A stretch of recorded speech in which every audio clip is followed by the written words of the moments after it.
안녕하십니까. 역사진행학 여행자 CR의 꿈입니다.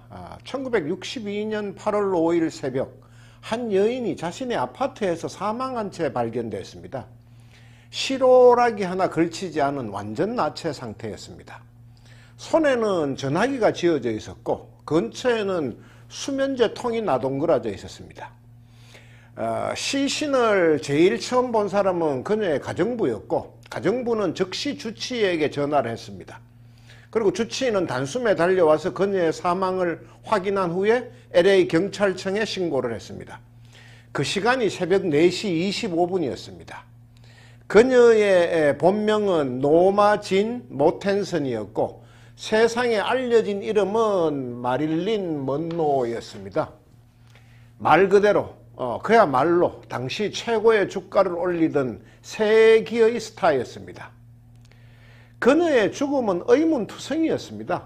일단 발표된 공식 사인은 약물 과다 복용으로 인한 자살이었습니다. 그러나 이제 그렇게 단정하기에는 의문스러운 것이 너무 많았습니다. 그리고 진짜 의문스러운 일은 그 다음에 벌어졌습니다. 그녀는 영화 역사상 최고의 섹스 심볼로 알려진 세기의 스타였습니다. 사망 사실이 미국은 물론 유럽의 모든 일간지에도 일면 탑 기사로 실릴 정도였습니다. 그런데 정작 시신에 대해서는 제대로 된 부검도 하지 않고 바로 매장을 해버렸다는 겁니다. 미국은 보통 사람이 죽어도 사고나 사건의 가능성이 조금이라도 있으면 반드시 부검을 하게 되어 있습니다. 하물며 세기의 스타가 의문투성이의 죽음을 했는데 그렇다면 더욱 세심한 부검이 필요하다는 것은 두말할 나위가 없는데 마릴린 먼로는 죽은 지 사흘 만에 바로 땅에 묻혀버렸습니다. 사망이 8월 5일이었고 장례가 8월 8일이었습니다. 장례식도 비공개로 치러졌습니다. 그러니까 누군가 아주 큰 힘을 가진 어떤 사람이 그 부검 절차도 건너뛰게 할 수 있을 정도의 영향력 있는 인물이 의도적으로 그렇게 했다고 말할 수밖에 없습니다.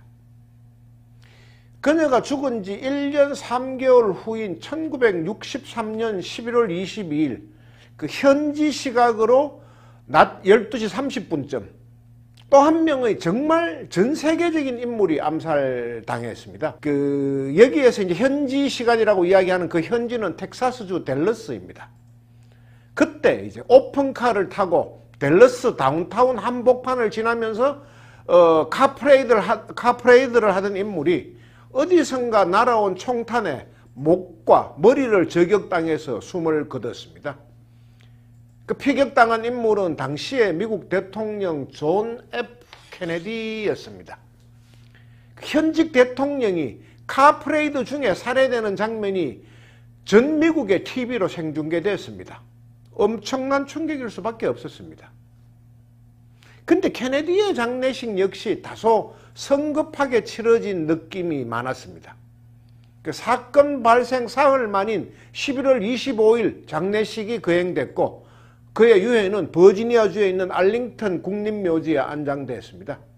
총알이 날아든 각도, 1차 피격, 2차 피격 등등 여러 요인이 제대로 검증되지 않았는데 그냥 장례가 치러졌습니다. 케네디를 죽인 범인은 리 하비 오스왈드라는 사람으로 밝혀졌습니다. 리 하비 오스왈드. 미국 해병대 출신이고 사건 당시 24살이었습니다. 근데 살아온 이력이 다소 좀 복잡했고 정신병력도 있었습니다. 하여간 그는 사건 발생 2시간쯤 뒤에 근처 극장에 숨어 있다가 체포됐습니다. 근데 범행 동기가 뚜렷하지 않았습니다. 수사기관은 그가 도대체 무슨 이유로 대통령을 저격했는지 납득할 만한 설명을 얻지 못했습니다. 그리고 오스왈드 자신도 범행 사실을 부인했습니다. 오히려 자기는 누군가의 각본에 의한 희생양이라고 주장했습니다. 그런데 그 누군가가 누구인지 누구를 위한 희생양이었는지는 영원히 말하지 못했습니다. 오스왈드 역시 체포 이틀 뒤에 살해당했기 때문입니다. 오스왈드는 체포된 후 일시적으로 댈러스 경찰서에 갇혀 있었는데 그때 이제 거기에 있다가 감옥으로 이송하기 위해서 경찰서를 나오는 도중에 그 동네에서 나이트클럽을 운영하고 있던 잭 루비란 사람에게 저격당해서 현장에서 죽었습니다. 잭 루비. 그러니까 잭 루비는 자신이 왜 오스왈드를 죽였는지 제대로 말하지 않았습니다. 묵비권을 행사했습니다. 그 상태에서 감옥에 갇힌 지 3년 만에 폐암이 급속도로 악화되는 바람에 옥중에서 죽었습니다. 그리고 1968년 6월 5일 로스앤젤레스에서 위치한 한인타운 인근에 있었는데 엠베스트 호텔에서 또 한 명의 엄청난 인물이 총에 맞아 죽었습니다. 그날 이제 그곳에서 열렸던 지지자들과의 조찬 모임 연설을 끝내고 로비 등에 너무나 많은 인파가 있었기 때문에 그 사람들을 피해서 호텔 주방으로 빠져나오는 와중에 누군가의 저격을 받았습니다. 발사된 것으로 알려진 8발의 총알 가운데 3발이 그의 머리 등을 관통했습니다. 그리고 하루를 병원에서 버티다 이튿날 아침에 사망했습니다. 그때 죽은 사람은 그해 열릴 미국 대통령 선거에서 민주당 후보 지명이 거의 확실시되던 로버트 케네디 뉴욕주 연방상원 의원이었습니다. 형인 존 F 케네디가 암살당했을 때 이 로버트 케네디는 법무장관으로 재직하기도 했었던 인물입니다. 당시에 인기로 봤을 때 로버트 케네디는 대통령 당선도 유력한 상황이었습니다. 근데 이 로버트 케네디를 저격한 사람은 시르한이라는 이름을 가진 24살의 요르단계 팔레스타인 청년으로 밝혀졌습니다. 로버트 케네디가 평소에 너무 친이스라엘적 행보를 걷는다. 거기에 불만을 품은 시르한의 단독 범행이었다고 결론을 냈습니다. 수사기관 측에서는. 그런데 그 사건 역시도 시르한 외에 다른 저격범이 있었고 총알도 8발이 훨씬 넘었다고 주장하는 목격자가 많았습니다. 그리고 시르한 자신도 훗날 이제 본인이 최면 상태에서 총을 쐈다 이렇게 주장을 했습니다. 하여간 말씀드린 이 세 사건이 발생한 지 50년이 훌쩍 넘은 사건입니다. 근데 어느 한 사건도 깨끗하게 마무리되지 않았습니다. 의문투성입니다. 그러니까 사건 피해자들이 모두 이제 고인이 된 지 반백년을 넘겨서 60년이 가까이 된 오늘날까지도 수백 가지 의문들이 끊임없이 제기되고 있습니다. 근데 이 세 사건의 의문점이 거론될 때마다 빠짐없이 등장하는 또 하나의 인물이 있습니다. 당시 FBI 국장이었던 존 에드가 후버라는 사람입니다. 미국 사람들에게는 제이 에드가라는 이름으로 불립니다. 제이 에드가라는 제목의 영화도 나왔었습니다. 클린트 이스트우드가 감독했죠.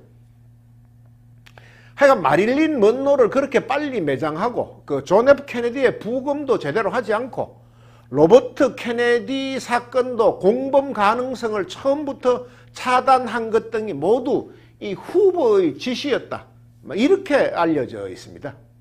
그리고 이 세 사람의 죽음도 후보가 직접적으로 지시했거나 최소한 묵인 또는 방조하에 이루어졌을 가능성이 높다는 게 끊임없이 그런 주장이 제기되고 있습니다. 근데 그 주장들의 요지는 대강 이렇습니다. 마릴린 먼로하고 케네디하고는 언젠가부터 은밀한 관계를 갖기 시작했습니다. 정확히 언제부터 그런 관계가 시작됐는지 모릅니다. 근데 그들이 처음 만난 날부터 그 이후의 모든 행적을 마치 일기장을 훔쳐보듯이 들여다보고 있던 사람이 있었습니다. 당시 FBI 국장이었던 제이 에드가였습니다. 에드가는 사진자료뿐만 아니고 도청에 의한 음성자료까지 갖고 있었습니다. 이 마릴린 먼로는 원래부터 에드가 후보에게 요시찰 인물이었습니다. 이유는 이 마릴린 먼로의 세 번째 남편이 그 메카시에게도 공산주의자로 낙인 찍혀서 죽을 고생을 했던 극작가 아서 밀러였습니다. 아서 밀러. 그 퓰리처상 수상작품인 세일즈맨의 죽음을 썼던 바로 그 장본인입니다. 근데 남편이 공산주의자면 아내도 공산주의자가 될 가능성이 높다. 그게 후보의 생각이었습니다. 그러니까 후보는 자신이 볼 때 조금이라도 공산주의자일 가능성이 있다고 판단되는 사람은 무조건 미행과 도청을 붙였습니다. 사실은 공산주의자 여부와도 관계없습니다. 조금이라도 유명한 사람, 미국 사회에 영향력을 끼칠 수 있다고 판단되는 사람이면은 미행과 도청을 딸려 보냈습니다. 그리고는 이제 그렇게 취합한 모든 개인 정보를 자신만이 볼 수 있는 X파일에다가 차곡차곡 쌓아뒀습니다. 언젠가는 써먹을 수 있다는 생각이었고, 실제로 1920년대부터 그런 짓을 에드가 후보는 계속 해오고 있었습니다. 그런 에드가 후보에게 공산주의자 아스 밀러의 아내이자 세기의 배우였던 마릴린 먼로는 아주 좋은 먹잇감이었습니다. 또 30대의 나이에 이미 연방 상원 의원이 됐던 정말 장래가 촉망되는 정치인 존 F 케네디도 감시할 가치가 충분한 사람이었습니다. 그래서 에드가 후보는 그 둘을 오래전부터 따로따로 감시하고 있었는데 어느 날 그중 한 명은 대통령이 됐고 또 그들 둘이 만나서 내연관계를 맺은 겁니다.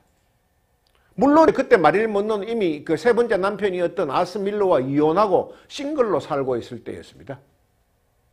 하여간 자기가 감시하는 그 피감시자의 섹스 스캔들을 특히 좋아하고 그것만큼 상대방을 공격하는데 효과적인 무기가 없다고 믿어왔던 후보한테는 그야말로 호박이 능꿀째 굴러 들어온 셈이 됐습니다. 근데 자신이 오랫동안 감시당해왔다는 사실도 모르고 있던 새파란 애송이였던 케네디는 자기가 대통령이 되자마자 그 FBI 국장인 후보를 무력화시키려고 했습니다. 평소 보기에 후보가 너무 큰 권력을 휘두르고 있다고 생각하고 있었기 때문입니다. 그래서 자기 동생인 로버트 케네디를 형식상으로는 FBI 국장의 지휘권자인 법무장관에 앉힌 겁니다. 그리고 케네디는 또 대통령이 취임하자마자 그 마피아들을 척결하려고 했습니다. 그 마피아는 후보를 위해서 굳은 일을 도맡아 해주던 더러운 친구들이었습니다. 후보가 코너에 몰린 겁니다. 후보는 마침내 카드를 꺼내 들어야 됐습니다. 그래서 마피아들을 이용해서 마릴린 먼로를 제거했다. 그리고 서둘러 그녀를 매장해버렸다. 그것이 이제 후보가 케네디에게 보낸 이제 난 모든 것을 알고 있어. 그러니 날 건들지 마시오라는 직접적인 시그널이었다는 게 이 마릴린 먼로 피살 사건의 말하자면 과 관련된 그 음모론입니다. 그리고 만약에 이제 그때 제대로 된 부금 등을 위해서 먼로의 장례식이 늦춰졌다. 그렇게 되면은 그 사이 언론의 본격적인 취재 경쟁이 벌어졌을 것이고, 그렇게 되면 케네디와 먼로의 부적절한 관계가 세상에 공개되고, 그러면 케네디는 큰 정치적 공경에 처했을 가능성이 높습니다. 그러니까 후보는 그것까지 감안해서 먼로의 장례식을 서둘러 버린 겁니다. 그리고는 내가 당신을 위해 모든 것을 덮었소라고 케네디한테 은근히 생색을 냈다는 말도 있습니다. 그리고 케네디의 암살은 월남전 종전을 고집하는 케네디를 막기 위해서 군부하고 산업체 세력이 결탁한 군산복합체, 거기에다가 이제 FBI, CIA가 함께 꾸민 시나리오라는 음모설도 파다합니다. 그러니까 넓게는 마피아, 좁게는 이 오스왈드하고 잭 루비를 행동책으로 끌어들인 것도 그 큰 그림은 후보가 그렸다고 합니다. 그것이 케네디 암살 사건이 거론될 때마다 단골로 나오는 시나리오입니다. 그러면 로버트 케네디는 왜 죽었느냐? 이 사람은 자신이 대통령이 되어서라도 그 존 F 케네디 암살 사건의 진실을 밝히겠다고 공공연히 말하고 다니는 바람에 FBI가 나서게 됐다는 겁니다.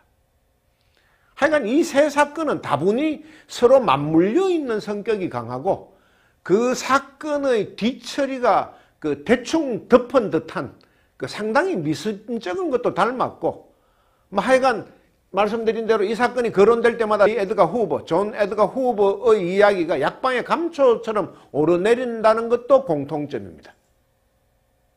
그리고 1965년 2월 21일 날 뉴욕 할렘 거리의 한 집회장에서 암살 사건이 발생했습니다.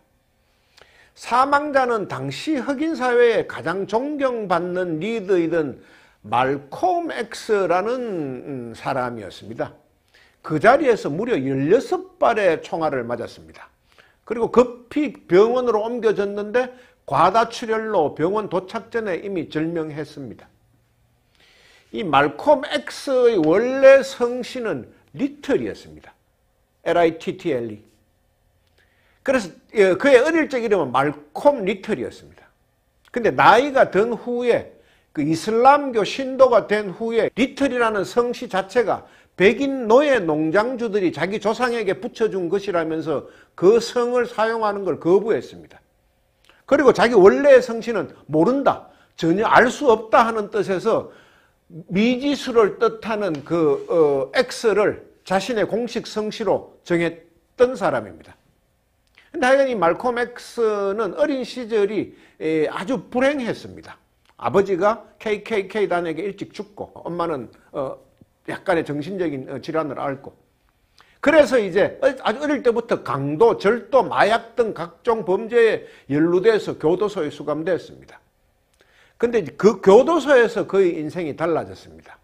그곳에서 이슬람을 접하게 됐습니다. 흑인과 백인을 전혀 차별하지 않는 평등 사상에 매료돼서 이슬람으로 개종했습니다. 출소 후에 그는 네이션스 오브 이슬람이라는 종교단체에 몸을 맡기고 그곳에서 성직자 생활을 시작했습니다. 말콤 X는 키가 190cm가 넘고 아주 훤칠하게 생겼고 잘생겼습니다. 그리고 무엇보다도 좌중을 단숨에 사로잡는 탁월한 연설 능력이 있었습니다. 그래서 네이션스 오브 이슬람의 2인자 자리에 금방 올랐고 그 흑인 사회의 떠오르는 별이 됐습니다. 그는 늘 검은 것이 더 아름답다 하는 흑인 우월주의를 부르짖었고 흑인들만의 사회를 만들어야 된다, 이렇게 흑인 사회 건설을 주장했습니다. 그가 가는 곳마다 흑인들이 구름처럼 몰려들었습니다. 근데 그 후에 그가 속해 있던 그 종교단체하고 갈등을 빚게 되고, 한 사람이 너무 잘 나가니까, 이 말콤 X가 또 흑인 권투 영웅 그 무하마드 알리하고 막 거의 의형제처럼 지냈다가 작별을 하게 되는 등 이런저런 일을 겪은 후에 암살을 당했습니다. 하여간 이 말콤 X가 죽은 후에 사흘 동안 조문객을 받았는데 그 수가 경찰 추산으로 14,000명, 주최 측에서는 3만 명이 왔다 갔다 할 정도로 많은 사람들이 그의 죽음을 슬퍼했습니다. 그리고 1968년 4월 4일 오후 6시에 테네시주 멤피스의 한 호텔에서 또 한 명의 세계적인 인물이 암살당했습니다. 그 4년 전인 1964년에 불과 35살의 나이로 그 당시까지는 역사상 최연소 노벨 평화상을 수상했던 마틴 루터 킹 목사였습니다. 그 흑인에 대한 차별을 법으로 금지하는 그 케네디 민권법안을 이제 의회 통과하는 것을 지지하기 위해서 그 20만 명의 흑인들이 참여했던 그 1963년 8월에 열렸던 그 워싱턴 대행진의 맨 앞에 서서 그 행진을 이끌었던 사람입니다. 그리고 그 행진에서 했던 I have a dream, 나에겐 꿈이 있습니다라는 연설은 그리고 인류사에 손꼽히는 명연설로 남아 있습니다. 그 정도로 유명했던 인사인 그가 그날 자신이 머물렀던 호텔 방알코니에서 지지자들하고 대화를 하고 있었는데 갑자기 나타난 제임스 얼레이라는 인종차별주의자에게 총격을 받고 사망했습니다. 제임스 얼레이.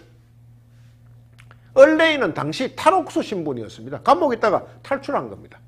그리고 마틴 루터 킹을 죽인 후에는 미국을 벗어나서 유럽 각지로 도망다니다가 체포됐습니다. 그리고 미국으로 압송됐는데 미국으로 압송되어오자 얼레이는 자신은 결백하다고 주장했습니다. 이 킹 목사의 암살은 어떤 정체불명의 남자가 계획을 세운 것이고 자신은 덤터기를 쓴 것이라고 주장했습니다.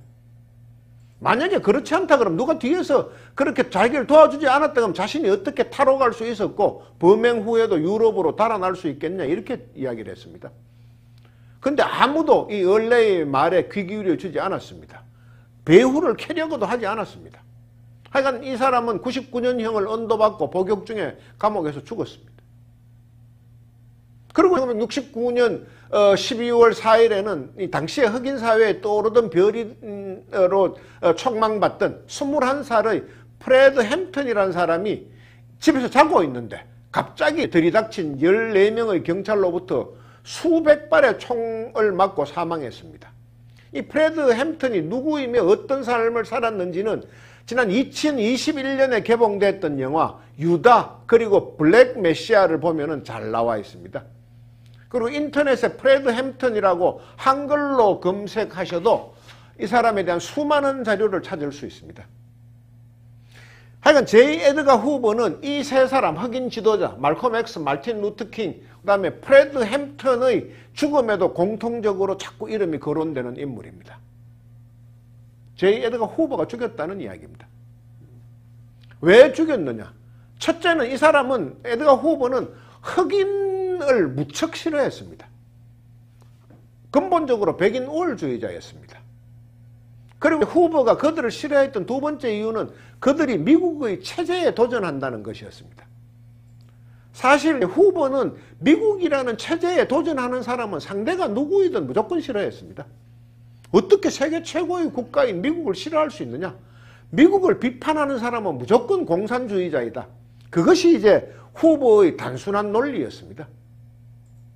그런 논리의 희생자가 된 사람은 아주 많습니다. 그 앞에서 말씀드렸던 마릴린 먼로의 세 번째 남편 아스 밀러는 물론이고 분노의 포도를 썼던 소설가 존 스타인백, 현대 영화의 대부인 찰리 채플린, 또 미국을 위해서 원자폭탄을 만들었던 그 맨해튼 프로젝트의 최고 책임자 오펜하이머 등도 공산주의자라면서 싫어했습니다. 그 사람들이 작품하고 강연들을 통해서 미국 사회를 비판한다. 그걸 굉장히 못마땅하게 생각한 겁니다. 그래서 후보는 그들 모두를 사찰하고 미행하고 도청했습니다. 하다못해 세계 최고의 물리학자였던 알버트 아인슈타인도 그 후보의 피해자의 한 사람이었습니다. 이 아인슈타인 등이 백악관에 여러 번 편지를 냈습니다. 후보의 똘마니들이 내 뒤를 캐는 것을 제발 좀 중단시켜 주시오 하는 그런 편지. 근데 대통령들도 후보의 행동을 막지 못했습니다. 그 이유는 조금 이따가 말씀드리겠습니다. 하여간 후보는 이런 인사들의 활동을 막기 위해서 당시 FBI에서 해오던 코인텔 프로라는 프로그램을 더욱 강화했습니다. 코인텔 프로, 카운터 인텔리전스 프로그램이라는 뜻입니다. 정보에는 반정보, 역정보로 대처하겠다는 그런 뜻입니다. 그러니까 FBI가 반정부적이라고 낙인 찍은 그 모든 인물과 사회단체에 프락치를 심는 전략을 말하는 겁니다. 그래서 그 해당 인물하고 주변 사람들을 분열시키고 그 단체에는 반목과 내분을 심화시키는 그런 프로그램이었습니다. 그러니까 후보는 말콤 X하고 마틴 루터 킹이 활동하는 흑인 인권단체에도 첩보원과 배신자들을 심었습니다. 그리고 당근과 채찍으로 그들의 내부를 분열시켰습니다. 그리고 심하게는 이제 암살까지 배후 조종한 겁니다. 하여간 이 세 사람의 죽음에도 후보가 관여했다는 직접적인 증거는 없지만 후보 또는 후보의 명령을 받은 FBI 요원들이 이들의 죽음에 직간접으로 관여했다는 정은 혹은 증거는 널려 있습니다. 그리고 후보가 메카시즘의 실질적인 주역이었다는 부분에 대해서 말씀드리겠습니다. 그 뉴욕에 있는 그 유대계 대학인 예시바 대학이라고 있는데 그 대학의 종신 교수가 될 만큼 아주 저명한 역사학자 엘렌 슈레크라는 여성이 있는데 이 엘렌 슈레크가 이 메카시즘에 대해서 이렇게 말했었습니다. 우리가 메카시즘의 광란에 빠져 있을 그 당시에 만약 FBI의 실상을 제대로 알았더라면 메카시즘은 메카시즘이 아니고 후보리즘으로 불렀을 것이다. 이렇게 말했습니다. 메카시즘이 아닌 후보리즘. 요컨대 메카시즘의 주역이 메카시가 아니고 그는 후보가 써주는 각본을 그대로 읊었던 앵무새에 불과했다는 겁니다. 그리고 메카시가 공산주의자라면서 폭로했던 모든 정보, 모든 명단은 FBI가 제공한 거라는 게 이 앨런 슈레커의 주장입니다. 그 뉴욕타임스 기자를 했던 역사가, 그리고 퓰리처상까지 수상했던 팀 와이너라는 사람이 있는데 2012년에 Enemies, History of the FBI라는 책을 통해서 후보의 비밀을 공개했습니다. 굳이 번역하자면 공공의 적, FBI의 역사 이렇게 번역할 수 있겠습니다. 근데 이 책은 출간 당시까지 기밀 해제된 7만 쪽의 후보 관련 문서하고 또 200명 이상을 인터뷰해서 그걸 바탕으로 후보에 대해서 모든 것을 파헤친 책입니다. 와이너는 그 책에서 한마디로 후보는 여론 조작의 달인이고 미국을 사찰국가로 만든 장본인이라고 규정했습니다. 후보가 국장으로 재임하던 시절의 FBI는 범죄자를 추적하는 수사기관이 아니고 사상을 검열하는 기관이었다. 히틀러 시절의 독일 게슈타포하고 똑같은 역할을 했다. 그렇게 주장했습니다. 수사기관이 아니고 사상검열기관이다. 사상검열. 앞서 이야기했던 케네디하고 마틴 루터킹이 대표적인 피해자인데 후보는 그들의 사상을 검증하기 위해서 집요하게 추적을 했는데 그 걸려든 것은 엉뚱하게도 사상이 아니고 사생활이었습니다. 그 케네디, 킹 목사 그 둘은 주변에 여자들이 수없이 많았습니다. 그 육체적인 관계까지를 포함해서 그 여성들과의 모든 관계는 차곡차곡 후보의 엑스파일에 기록됐습니다. 특히 이제 킹 목사의 경우에는 불륜 관계를 맺는 현장을 사진 찍고 녹음 테이프로까지 남겼습니다. 그리고 그것을 활용해서 그 활동을 제안했습니다. 케네디에게는 월남전 종전 반대하고 마피아 척결 공약을 철회할 것을 요구했고 마틴 루터 킹에게는 사회활동을 그만하라, 노벨 평화상 수상을 거부하라, 그리고 마지막에는 자살하라 이렇게까지도 종용했습니다.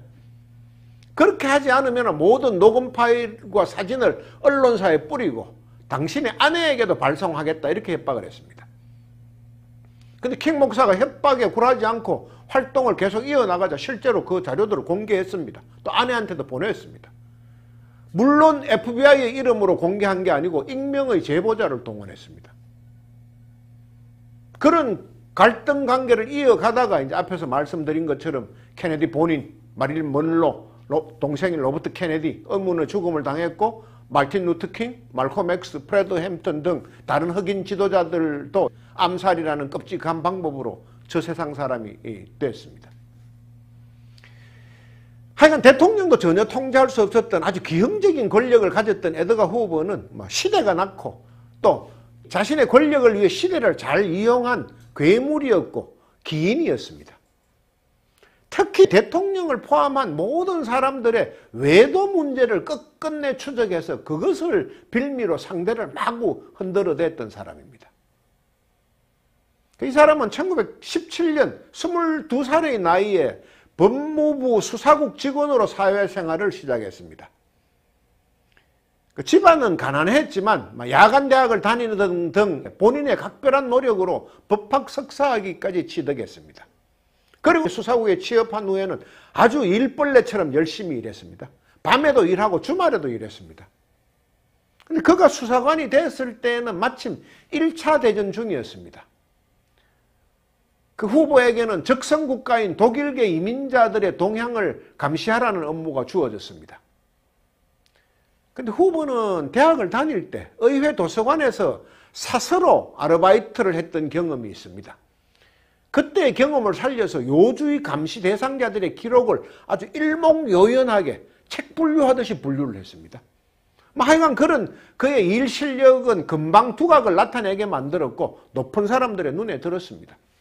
그래서 입사 1년 만에 자기 부서의 책임자가 됐고 입사 2년 차에는 그때 신설된 레디컬 디비전, 그러니까 급진국의 국장이 됐습니다. 그때가 1차 대전 종전 후에 자본가하고 노동계급이 첨예하게 충돌할 때였는데 노동계에 파고든 공산주의자 등 그 배후 세력을 색출하라, 그것이 후보에게 주어진 미션이었고 후보가 자기 자신에게 부여한 스스로의 존재 가치였습니다. 하여간 후보는 승승장구했습니다. 입사 7년 만에 1924년에 불과 29살의 나이에 마침내 수사국 국장까지 됐습니다. 근데 이제 그에게는 개인적으로 또 하나의 행운이 찾아옵니다. 검주법 시대가 시작됐습니다. 그 검주법 시대가 마피아 범죄의 창궐하고 연결됐습니다. 술을 만들고 판매하는 것이 큰 돈이 된다는 것을 확인한 마피아들이 자신들의 세력을 미국 전역으로 확대했습니다. 근데 당시에는 연방수사기관이 없었습니다. 범죄자들이 주경계를 넘어가 버리면 추적이 어려웠습니다. 그래서 당시 법무부 수사국장이었던 후보는 주경계를 넘어서서 수사할 수 있는 새로운 수사기관이 꼭 필요하다. 이것을 아주 적극적으로 홍보하고 로비했습니다.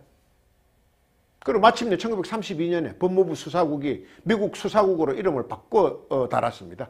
주경계를 넘어서 수사할 수 있는 바탕을 만들었습니다. 그러자 후보는 범죄와의 전쟁을 선포했습니다. 요원 훈련 프로그램도 새롭게 도입했습니다. 엘리트들을 뽑아서 더 철저하게 훈련을 시켰습니다. 근데 그 엘리트들은 순전히 백인 남성들만 뽑았습니다.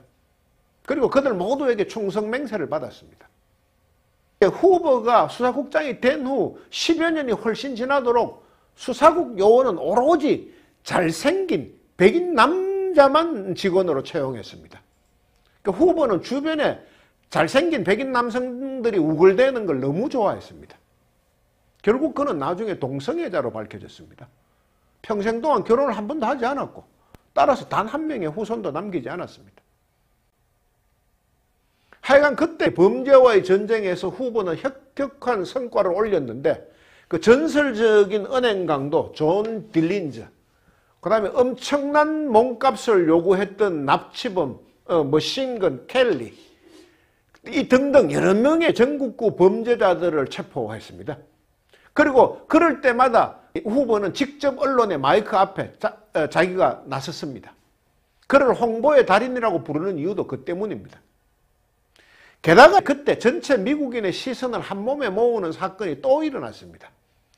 세계 최초로 혼자서 중간 기척지 없이 대서양을 횡단했던 비행사 그 찰스 린드버그가 아주 유명 인물이었는데 그의 아들이 유괴되고 납치되는 사건이 벌어졌습니다. 매일 그 사건이 보도되자 전국적인 규모의 연방수사국이 꼭 필요하다는 여론이 형성된 겁니다.